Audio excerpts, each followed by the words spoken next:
With the light of the chalice guiding the way, we explore our aspiration to be theologically alive, seeking to be ever evolving in our understanding, open to new knowledge. How does our theology respond to the present moment and where it might go in the future?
As we begin, we pause to remember that the land where we gather has borne witness to thousands of years of Indigenous history, culture, and spirituality, and continues to do so, which provides a rich and fertile context for us as we gather in religious community here at Westwood. For this, we are grateful, and as people who are part of Treaty 6, we commit ourselves to the creation of an equitable, just, and compassionate relationship throughout our shared territory. Today, when you put your name tag back in the holder, take a moment to look at the posters across the hall. Please consider choosing one or two of the 94 calls to action to live out reconciliation and take a renewed commitment out the door with you. Welcome to Westwood. We are a Unitarian Universalist congregation, supporting each other in our own spiritual journeys, drawing on the wisdom of many religions, and guided by shared principles. We are a community open to all races, genders, sexual orientations, ages, abilities, and incomes.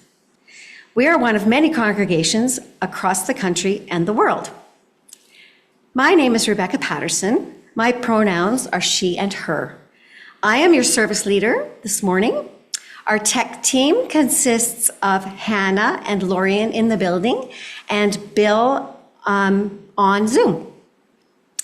David is our very much appreciated coffee host, and Carrie Day is our musician this morning. This service is part of the Meaning Making series. We are one of 15 Canadian Unitarian Universalist congregations who are sharing resources to create an 8-part series on the roots of resilience. The service and the reflection were created by the Reverend Fiona Heath. Today we gather to consider one of the 5 aspirations of Canadian Unitarian Universalism. I'd like to look that up because I didn't know that we had 5 aspirations. Did anybody here know that we had 5 aspirations? Yeah, so maybe by next week we can let you know what those are. Anyways, one of them is our aspiration to be theologically alive. And our chalice lighting was written by Fiona Heath, our speaker this morning.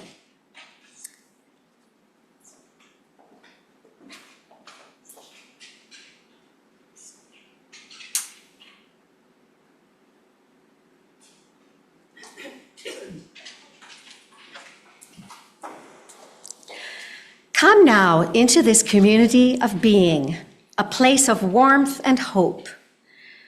Together, we may console each other in this destructive age. Together, we may act to heal this hurting world, seeking always a vision of interdependence, calling us to love and justice for all beings. In the midst of the sorrow, in the midst of the struggle, we find joy in the wonders of living. We lift up all that is worth savoring, worth saving. Let us take this sacred time to restore our spirits. Come, let us celebrate together. Our first hymn is Come Sing a Song with Me. Please rise in body or in spirit and join us as we sing.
So we have a time for all ages. It is a story that we know here at Westwood. Some of you may have been here many years ago when the children, and assisted by some of the adults, performed this book. And they made all the decorations, and there was music, and it was very It was a lovely thing. So maybe this will bring back some warm memories. A Story of Beginnings by Carol Martignaco, illustrated by Joy Troyer. Have you ever watched a seed grow? Have you ever noticed how it begins, so small, so still, so quiet, like a gift wanting to be opened?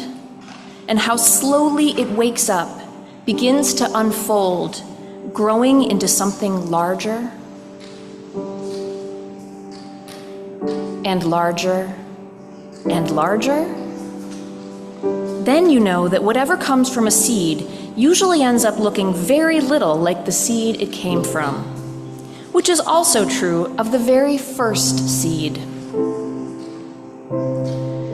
Once, long, long ago, way back before the beginning, so long ago, there was no such thing as time, because there was no one there to count it.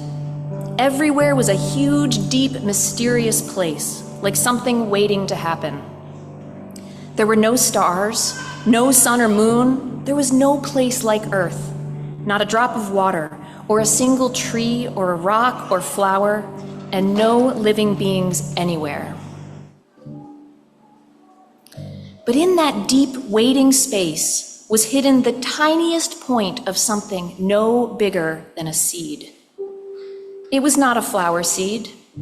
It was not an elm tree seed. It was not a seed of corn, although all of those things were included in the seed. You might call it an everything seed, because that is what it became. No one knows where that first seed came from, or how it was planted, or how it knew, in the way that only seeds seem to know, how long to wait for just the right moment to sprout and grow. But all at once, this tiny seed, cradled and nourished in the rich soil of space, woke up, broke open, and began to unfold, unfolding, unfolding, and blossoming forth into an enormous, blazing ball of bright light, like a great grandmother's sun. And the universe was born. Out fluttered the galaxies like a storm of snowflakes swirling and gathering into the brightest, most blindingly beautiful cloud of stars. And out of those star clouds whirled our very own star, the one we call the sun, and our Earth, and the moon, and all the round spinning planets we have learned how to name. And this is the secret of that tiny seed. You and I were there in the very beginning. Just as the idea for each leaf on a big oak tree lies hidden inside an acorn.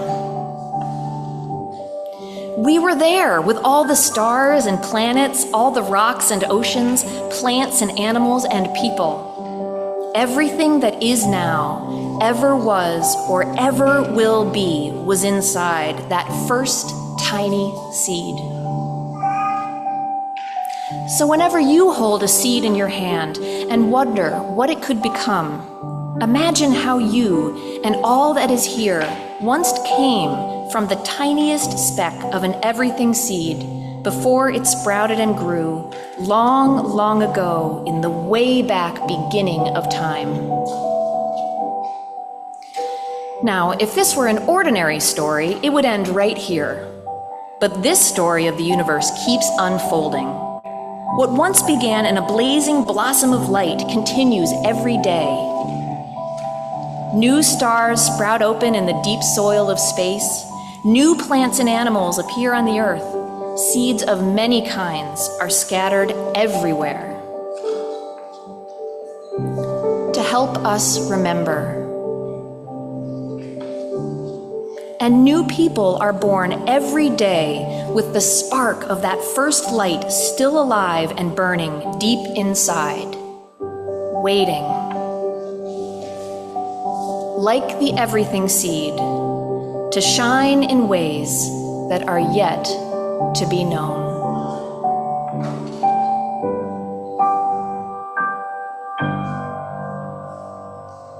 The end. The lighting of candles of concern and celebration is a cherished tradition in many Unitarian Universalist congregations. It allows us to understand each other's worlds a little better, enabling us to share the joys and offer comfort to those with concerns.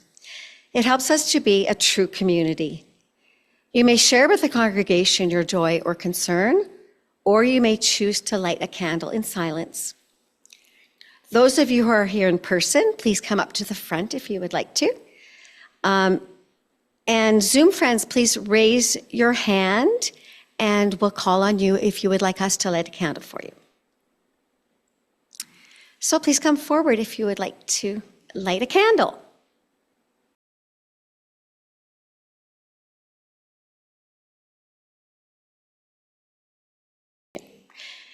You know what? We don't usually sing happy birthday on the first of the month, but since we've got people here whose birthdays are imminent, let's sing to them twice. Yes? Happy birthday to you. Happy birthday to you. Happy birthday, dear Don and Margaret and Joyce. Happy birthday to you. And many more.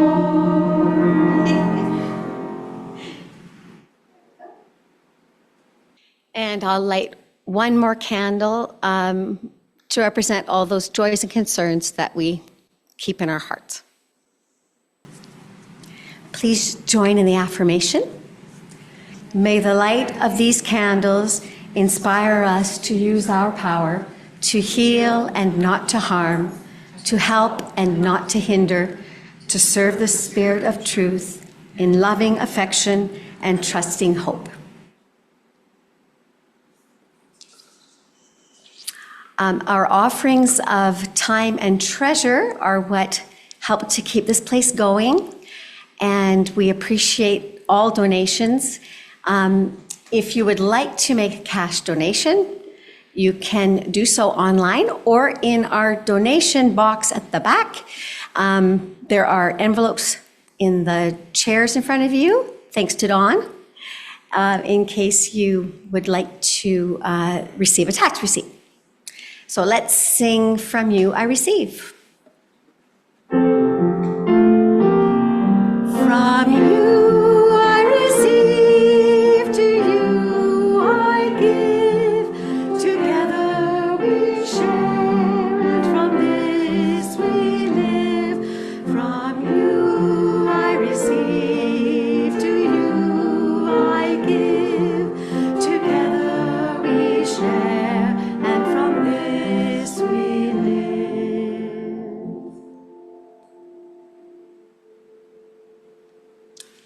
And now we're going to sing one of my favorites out of the Gray Book, Find a Stillness, to get us in the mood for reflection. I think we could sit for this one, actually. Yeah.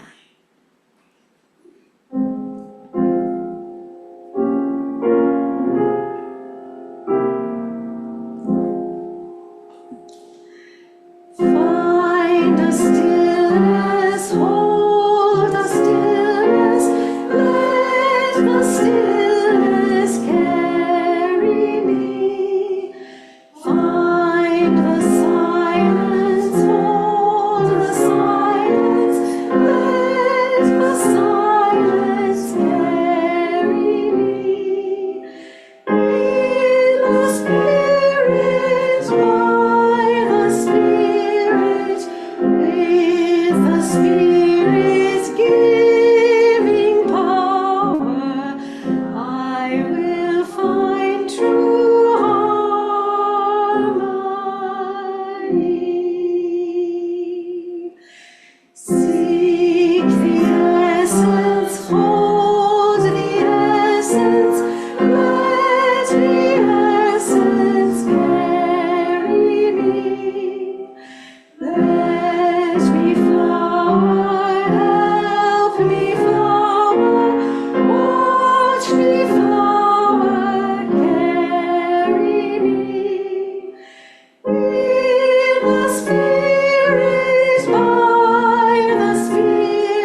with the Spirit's giving power, I will find true harmony.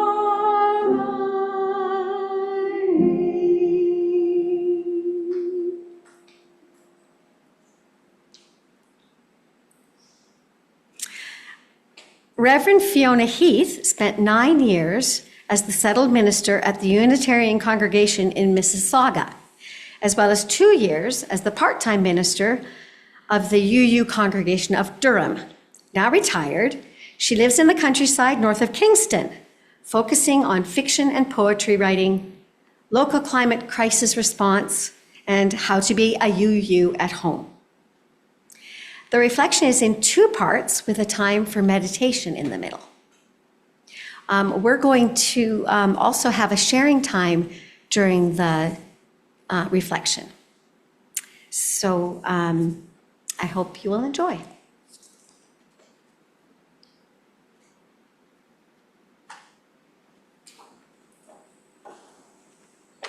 Greetings, people of the chalice. I'm speaking from the past, having recorded this reflection in December, so I don't know what's happening in 2025. I hope there have been many good things, but I fear it has been stormy. And I light a chalice, writing reflections, giving reflections, and as I watch the flickering living flames, the energy of light and heat, I remember that it is UU theology that often brings me out of despair, whether that is a personal struggle or global worries. The principles and values we hold in common are vital to helping me navigate stormy weather. And I find the chalice as a beacon of light which guides me forward even as the wind bears down and rains fall. Even if I can't always see it, the light of the chalice does not go out in the storm. Our 5th aspiration is that we aspire to be theologically alive, to evolve in understanding, adjusting as knowledge develops over time, and I believe this is one of our greatest strengths. UUism is a living tradition which takes in new ideas to fuel its light with each generation. Now, I grew up without religion, but I had a great deal of what I now know is religious curiosity. I wondered about how to be a good person, about humankind, about how humankind engages with the earth, the meaning of life, the universe, and everything. But I didn't really know where to find the answers. I read a lot, seeking guidance, and at some point I actually read Pilgrim's Progress. Pilgrim's Progress was written in the late 17th century and is a not at all subtle parable about how to be a good Christian. After many trials and tribulations, the pilgrim comes to a gate and meets the gatekeeper who says, "Look ahead of you. Do you see that narrow way? That is the way you must go. It was built by the patriarchs, the prophets, Christ and his apostles, and it is as straight as can be. That is the only way you must go." Now, this is a retelling of a Gospel of Matthew text, which speaks about entering the narrow gate. And of course, today, most of Christianity does not speak this way at all. But as a young person, I heard this message that the right path is straight and narrow, and I absorbed it more deeply than I realized. Now, in my mind, as a non-religious person, it was a secular path. It was more about being a right way to succeed at life. Go to university, get a career, get a partner, get a house, get a child, all in that order. And I suffered from holding on to this sense of the narrow path because I kept wandering off of it, not succeeding at much of anything, doing those things, but not in any of the right order. And all along, I wondered about the meaning of life, the universe, and everything, and what being a good person really meant in daily life. I wanted religion. I began to understand that I needed a community around me that considered the bigger picture, that amazing wholeness of all.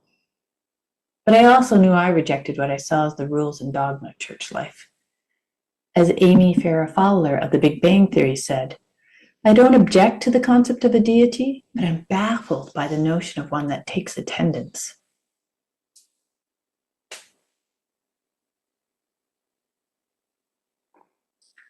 Then in my 30s, I found Unitarian Universalism.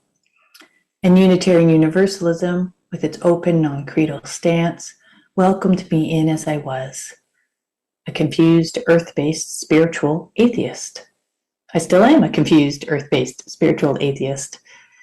At the time, I was exploring neo-paganism, which was closely aligned to my sense of communion with the sacred, being grounded in the seasons, attentive to the rhythms of the earth. And I joined the women's ritual group that was part of the church, and eventually we called ourselves Women on a Not-So-Rigid Path. A not-so-rigid path. When we agreed to this name, I knew I was in the right place, part of a religion with a clear direction, with the chalice lighting the way, but a not-so-rigid path. Unitarian Universalism. We have a living theology that is shaped by time and circumstances and the people present in the history of what came before, but we are theologically alive. Now, theology, at its most simple, is the narrative we tell about humanity's relationship to the mystery of all that is. So it's the story we tell about the cosmos and our relationship to it, or the story we tell about God and our relationship to God. This understanding shapes our behavior, because how we understand the world, how we understand the cosmos, shapes how we live. Now, our theology speaks of mutual relatedness, that we are all connected to our inner self, that fount of deep knowing within, connected to one another in the nurturing community, connected to the earth, that living planet of which we are a part, and connected to the mystery, whether that is God or goddesses or the infinite universe. We begin with connection, that we are all part of a very great whole, and we call this the interdependent web of all existence. And one of my images for this is the pattern of the golden spiral, which is based on the golden ratio, also known as the divine proportion. We live in an ever-increasing spiral, the self at the center, surrounded by community, then the earth, then the mystery. And the self is very small, beginning place where we all begin and stand and look. And the mystery is infinite and all-encompassing. But we're connected to that mystery, that infiniteness, through community, through the planet we call home. We're always part of the whole, this golden spiral of return and return, return and return again. And I'm going to stop here for a time of quiet contemplation, and we're going to take a full 3 minutes of silence. So if it feels long, take a deep breath and focus on breathing until your mind settles. And at this time, I invite you to shake yourself out a little, wiggle your arms, move your feet, rotate your neck. Just shift your body in a way that feels good to you and settle back into your seat. I'm going to invite you to breathe. Breathe in through your nose, out through your mouth. One long, deep breath.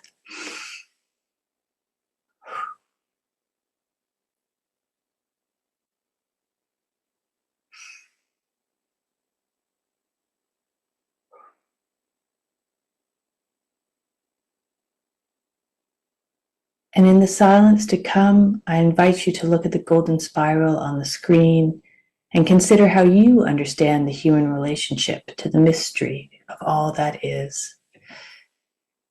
This might be an image that resonates with you, or you may have another. And if you want to focus on another image, simply close your eyes. I'm just going to share my screen. And invite you to breathe and be.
Thank you all.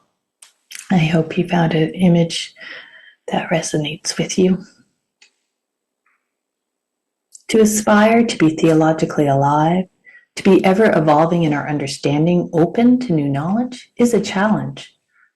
There's a reason why so many religions have sacred texts, writings that are read over and over again through the centuries, words to turn to hold in common, to give glimpses of answers to age-old questions.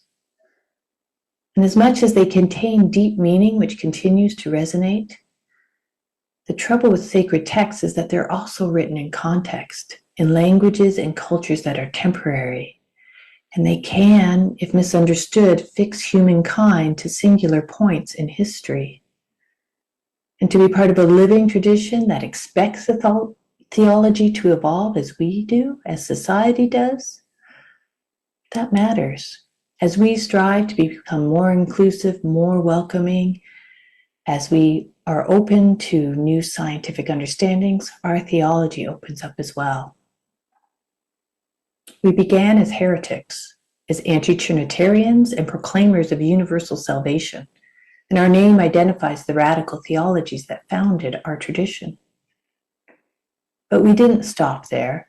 We kept exploring the relationship between people and mystery and wondering about how to live well. By the mid-19th century, we said that nature was as much an avenue to experiencing God as reading the Bible, and we said that tradition mattered less than our actions. We proclaimed the fatherhood of God, the brotherhood of man, the leadership of Jesus, salvation by character, and the progress of mankind onward and upward forever. For its time, the late 19th century, this is a progressive and expansive theology. But if that was what I had heard when I first arrived at a UU church, I would not have returned. Without a sacred text or a formal doctrine, our theology evolves as we and society evolve. We are influenced by the moment, by humanism in the early 20th century, and by Buddhism and neo-paganism in the second half of the 20th century, and we are better for those integrations. Now, the criticism is that this makes the path indistinct, that it isn't a wider path, but no path at all, not even a not-so-rigid one. And I think that might be right. Over the years, I've evolved from thinking of Unitarian Universalism as a path. Now, for me, it's a framework. I see that golden spiral as the core of Unitarian Universalism, that we are all and always connected to a community of others and to the planet and to the mystery. Interdependence. And my theological framework has grown around that core of interdependence, suggesting ways of being that enhance those connections, help heal them, help grow them. Now, when I was young, in the 60s and 70s, geodesic domes were very much in style. And we had one of those geodesic metal climbing frames in the backyard, those half moons. And you could play all over the frame, climbing in and out. You could be inside, sheltered by a sense of enclosure. You could cover it with blankets and hide. You'd climb to the top and look all around. And the geodesic frame was home base when we played hide and seek. Theology begins with an understanding of humankind's relationship to all that is. And so for me, Unitarian Universalism begins from that understanding of interdependence, of connection. And then it grows into a framework of 8 principles guiding our choices, sources to renew our spirit, aspirations to challenge us, rituals to ground us. A framework of how to live well and how to treat others. And the framework is sturdy but slender, with lots of space to go in and out. It's also organic, living, alive, and grows and changes over time and for each person. It's really not a metal frame. It's more a weaving of living vines and green leaves. Everything always shifting. Could be a spider web of connections. Maybe you like that image better. Invisible, almost invisible threads that are surprisingly sturdy, connecting everything. Theologically alive. Now, I often hear that Unitarian Universalism is a place where you could believe anything, or that it doesn't matter what you believe. And I'm sure I said it myself at some time. And in one way, It's kind of true. We don't prescribe a set of beliefs, but it's also not true. There's much space in and around the framework so that you can love God or many goddesses or feel part of the universal energy or be a staunch humanist. You can believe in an afterlife or in becoming compost or in reincarnation. But there are beliefs, attitudes like transphobia that don't fit within the frame, and others like respect for all that are essential. Because it does matter how you understand our relationship with other beings and all that is. And understanding we are all connected changes our behavior. The woven frame, the web, is open but has a clear shape. Theology matters. In these strange and stressful times, I realize how much I rely on this sturdy structure. In the worst moments, the frame is a net that catches me when I fall, reminding me I'm not alone, however much I might feel this way. Sometimes it supports me as I climb high to seek the future I hope for my children and other children. Most of the time, it's home base for me. The chalice light beckoning me back to what matters most, sheltering me in its warmth. Each of you will find your particular frame as you discover what aspects of UU theology matter most to you. You might climb high or shelter low, but you have to do the work and tend the frame. Only you can sort out how the frame fits around you and what pieces matter most to you. But it is a shelter that grows stronger the more care you give it. Now, I know it's clear from my words that my fundamental understanding of Canadian Unitarian Universalism is that we live by the knowledge of the interdependence of all that is. That's the most essential piece for me. And it's our vision, it's our national vision that our interdependence calls us to love and justice. But the framework is open, we are theologically alive, and my word may not be your word. Your word might be love, or justice, or compassion, or connection. And so I'm going to pause just for 30 seconds and invite you to consider your essential UU theology. What is at the core for you? And try to reduce it to a word or a very, very simple short phrase. This is not an elevator speech. This is just what's the essence of UU theology to me. So I'm going to invite you again to take a breath. And let it out and take another.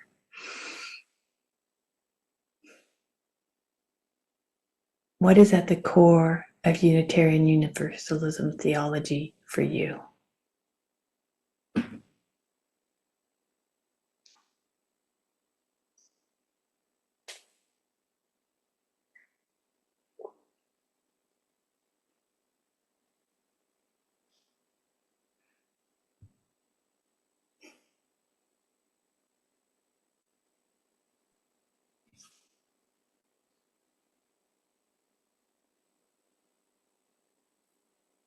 Okay, so this is your opportunity to share, even if you haven't had a chance to narrow it down to one word or phrase. Maybe chatting with your neighbors will help you to come up with that one word or phrase. And I would like to also put in a plug right now for our Westwood of Our Imagination event coming up on March 1st. It starts at 10 in the morning and goes over lunch, and then we'll discuss a little bit more in the afternoon. And this sort of thought is going to be very helpful at that event as well. So I invite you now to bounce ideas a little bit off each other. I'm going to ring the chime when we should all come back together and listen to the very end of the sermon. Maybe I'll share when I saw that spiral, it really took me back to growing up on the prairie. It was even the right color. I think that wonder of being a tiny thing amidst all that golden wheat that you could only see wheat to the horizon. I think that's what gives me my sense of wonder, my sense of mystery. but I think that my essential word in Unitarian Universalism is love.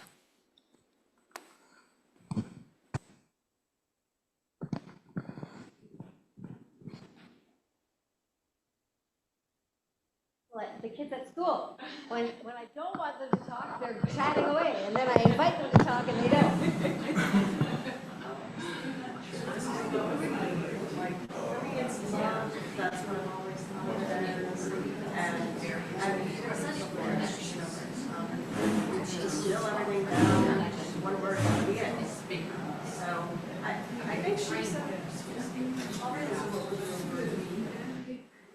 We were in the old shop the other day, Edward and I, and Edward wanted to get the wool shop lady to come to Westwood, didn't you? Yeah. Didn't you? So she did a little bit of speech for us. What did you tell them about why she's come? I forget what you said. Spots and bitters.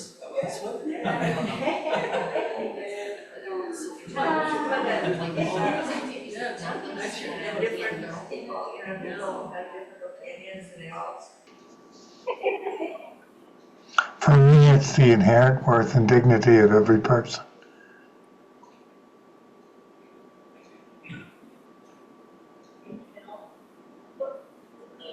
Was it Dean? Thank you, Dean. Oh, there you are. Okay. The mic is acting weird, so I get to go out and talk. It's red right now, so I'm thinking that the battery's not working. Yeah. Thank you. Anyone else want to share from Zoom? One word. Oh, yes, Dean. Yes, I came to a phrase, reverence for the sacred. Reverence for the sacred. Yeah, I like that. I'm another inherent worth and dignity fan, and I think if I need to go down to one word, it's going to be inherent. Inherent. Great.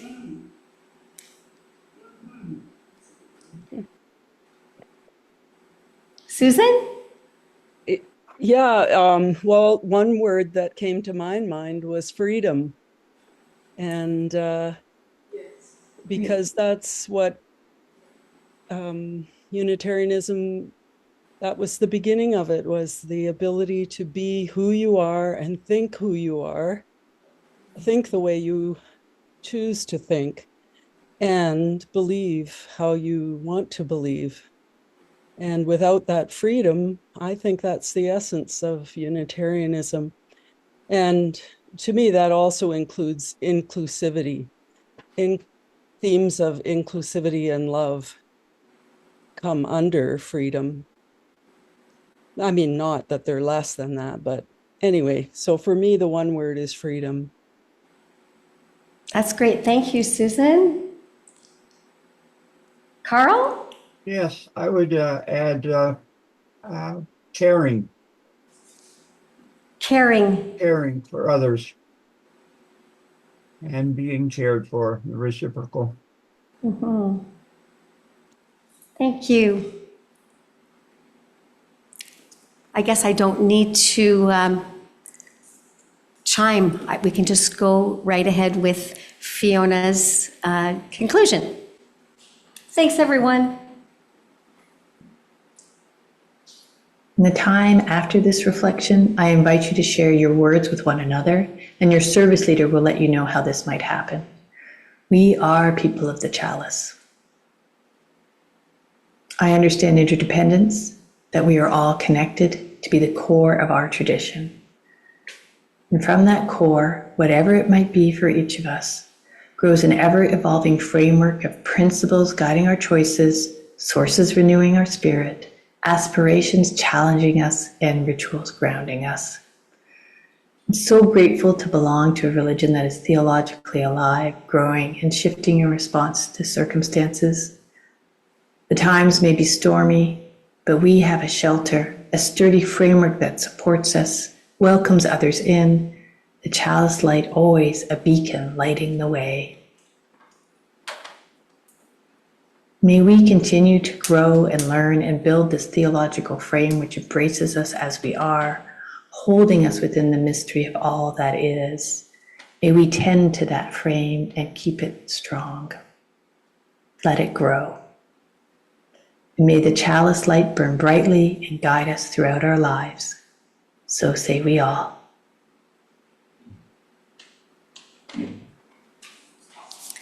And now we're going to sing another perpetual favorite, Love Will Guide Us. Please rise in body or in spirit. Sorry, Carrie.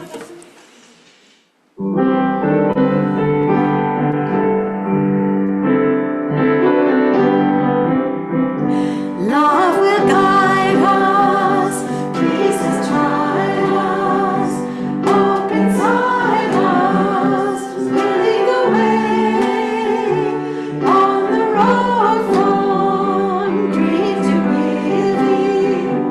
Love will guide us through the dark night. If you cannot sing like angels, if you cannot speak before thousands, you can give from deep within you. You can change the world with your love. You are like no other being. What you can give, no other can give. To the future of our precious children, to the future of the world where we live.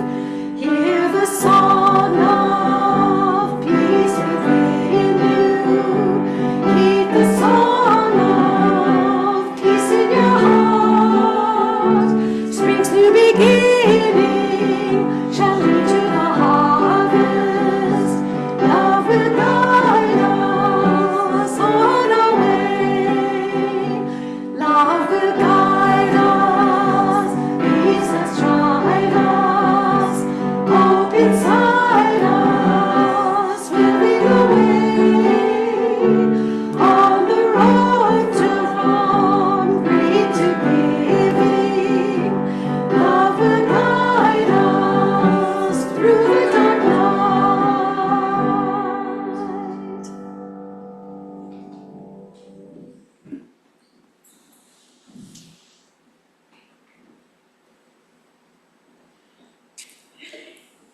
In these uncertain times, hold fast to the 8 principles.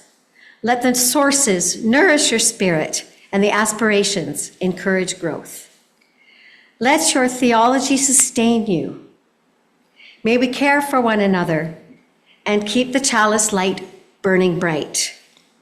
Blessings on us all.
Thank you so much, Carrie. That was gorgeous. I'm always amazed that that was written by J.S. Bach so long ago. Yeah, it is. Yeah.